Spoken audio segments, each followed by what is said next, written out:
नमस्कार, हम कालका जी मंदिर के भवन से लाइव हैं। आज हम आपको दिल्ली की रानी श्री कागा महारानी जी के बारे में ऐतिहासिक यहाँ की जो हिस्ट्री है कि ये भवन बना कब था, कुछ ऐसी तथ्य बातें जो हर कोई नहीं जानता है, वह सभी बात हम यहाँ करने वाले हैं। और हमारे साथ यहाँ के पुजारी जी जुड़ चुके हैं, ये यहाँ के पुजारी रह चुके हैं। जी हाँ, आप अपना नाम बताइए। परवीन भारद्वाज। परवीन भारद्वाज जी से हम आज चर्चा करेंगे। इससे पहले हम आपको माता जी के दर्शन करा देते हैं। जैसा कि आप देख रहे हैं, भीड़ यहाँ पे डेली लगती है और लोग यहाँ पे आते रहते हैं। ये आप दर्शन कर रहे हैं कालका महारानी जी के। भक्तों की भीड़ यहाँ लगी रहती है और यहाँ पे लोग दर्शन करने काफ़ी दूर दूर से आते हैं। ये यहाँ की व्यवस्था है कि लोग यहाँ आते हैं दर्शन करने के लिए और प्रसाद और पैसा चढ़ाते हैं और अपनी मन्नत माता से मांगते हैं। आपको मंदिर के बारे में बहुत कुछ जानकारी मिलेगी। यह कितना पुराना मंदिर है, जब ये मंदिर बना था या बन रहा था तो इसमें कितना समय लगा था। हमारे जो पूर्वजों ने हमें बताया और जो हमारे मतलब डॉक्यूमेंट्स हैं जो बोलते हैं, ये मंदिर जो काफ़ी सिद्धपीठ स्थान है। मंदिर माँ काली की उत्पत्ति जब हुई थी तो माँ काली ने विकराल रूप लिया था कलकत्ता में। रक्तविष एक राक्षस होता था। रक्तविष राक्षस का वध करने के लिए माँ काली की उत्पत्ति हुई। रक्तविष राक्षस का जब वध किया माई ने, तो उसके जहाँ भी बूंदे गिर रही थी खून की, रक्त गिरता था, वहीं राक्षस की उत्पत्ति होती थी।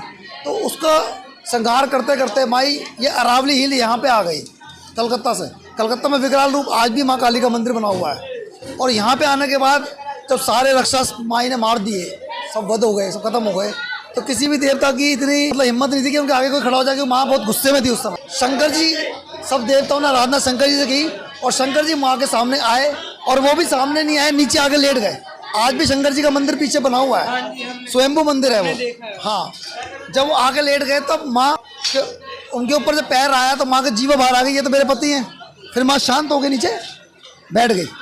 तब से ये मंदिर यहाँ पे है। जब माँ स्वयंभू यहाँ पे सिद्धपीठ स्थान है में बैठ गई, विराजमान हो गई, तो ये खाली ये मंड था नीचे का, भीतरी ये मंड नीचे वाला। ये जो मंदिर है ना, ये बना था पहले। ये स्थान है ना, ये स्थान है सारा, ये रहा ये वाला स्थान। उसके बाद फिर बताते हैं कोई राजा केदारनाथ थे, राजा महाराजा का टाइम आया, शासन आया, तो किसी राजा ने इसका जीर्णोद्धार बनाया, पूरा किया, मंदिर बनवाया दोबारा से। ये जो मंदिर बना तो ये तंत्र विद्या से बनाया हुआ मंदिर है उस समय का। इसके 12 दरवाजे हैं, 12 ही राशियाँ होती है हमारी। जो यहाँ के ये जो दरवाजे हैं माता के, ये 12 हैं। बाहर के 36 पिलर हैं। ये अष्टकोण पे बना हुआ है, पिरामिड है पूरा। इस मंदिर को आज तक कोई छेड़ नहीं पाया। पुजारी भी इस स्ट्रक्चर को जो है छेड़ते नहीं है। बाहर का भी कभी गवर्नमेंट ने भी केवल कोशिश करी स्ट्रक्चर छेड़ने की, वो भी नहीं छेड़ पाते। जो भी गवर्नमेंट छेड़ती है वो गिर जाती है, सरकार भी पीछे हट जाती है, क्योंकि ये एक ऐतिहासिक मंदिर है और ये माता को अपना जो स्थान है वो ऐसे ही पसंद है। अब ये यहाँ पे जो रही दरवाजों की बात, ये 12 राशियाँ की 12 हिसाब से बनाए हुए हैं दरवाजे हैं। यहाँ पे राशियाँ जो किसी के ग्रह खराब होते हैं ना, ये विशेषता है मंदिर की। मैं मंदिर की विशेषता बता रहा हूँ।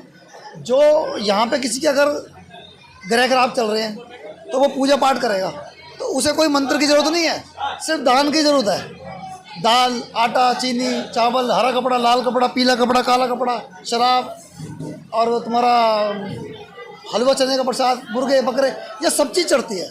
सब चीज़ का से माई का यहाँ भोग लगता है। तो हर पुजारी जो अपने हिसाब से जिसकी जैसे पूजा होती है उसको वैसे हिसाब से बताते हैं, वो उसके हिसाब से अपनी पूजा करता है और उसको हाथों हाथ परिणाम में मिलता है, फल मिलता है उसको कि हाँ भाई मैंने उसको पूजा किया तो मुझको बेनिफिट हुआ। हमारे साथ मुख्य पुजारी जी जुड़ गए हैं। ये यहाँ के वरिष्ठ पुजारी हैं और ये अपनी सेवा काफ़ी समय से दे रहे हैं। यहाँ पे काफ़ी भक्तजन आते हैं, अरदास लगाते हैं, प्रसाद चढ़ाते हैं, पैसा चढ़ाते हैं, ये सभी काम ये देखते हैं। नमस्कार। नमस्कार। आपका शुभ नाम? विजय भारद्वाज। विजय भारद्वाज। सर, तो आप मेरे को ये बताइए, मंदिर के पीछे बैक साइड में काफ़ी सारा कूड़ा पड़ा है, तो मंदिर में व्यवस्था चरमराई क्यों है?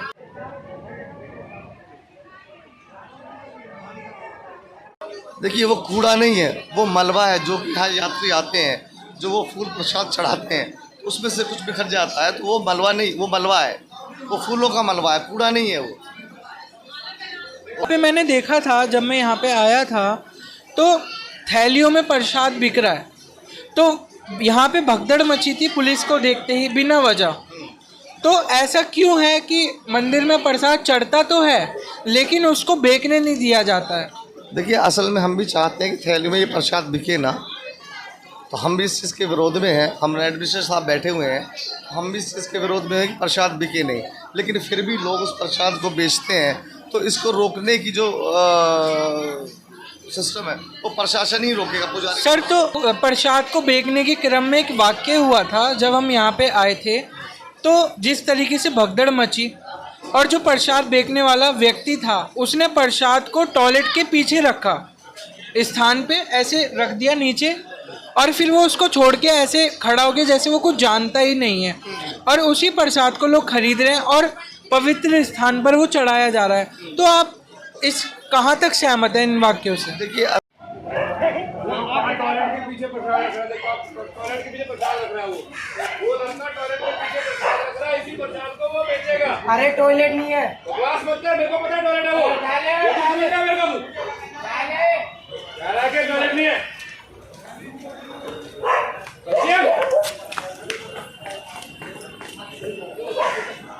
टॉयलेट नहीं है, आप बेवकूफ समझ रहा है, टॉयलेट नहीं है, टॉयलेट के पीछे प्रसाद रख रहा है।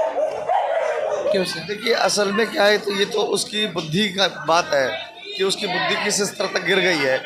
लेकिन अगर जब तक कोई यात्री देखेगा नहीं तो वो उस चीज़ को सच समझेगा। लेकिन लोग अपने घर से भी ला सकते हैं, अगर उनको ऐसी शंका है, जैसा कि आपने बताया कि यहाँ पे प्रसाद स्वच्छ जगह पे नहीं रखा जाता, तो लोग अपने घर से भी ला सकते हैं। नारियल, चुन्नी, ये सब चीज़ें ला सकते हैं लोग अपने। प्रकार का प्रसाद चढ़ता है, सभी मिठाइयाँ चढ़ती हैं, सबकी अलग अलग मान्यताएँ, सबकी अपनी अपनी इच्छाएँ हैं, सबका अपना अपना पसंद है। कोई अपनी पसंद की मिठाई चढ़ाता है, कोई अपनी पसंद की मिठाई चढ़ाता है। ये मैं आपसे जानना चाहूँगा कि मंदिर के खुलने का और कपाट लगने का समय क्या है और आरती का समय क्या है?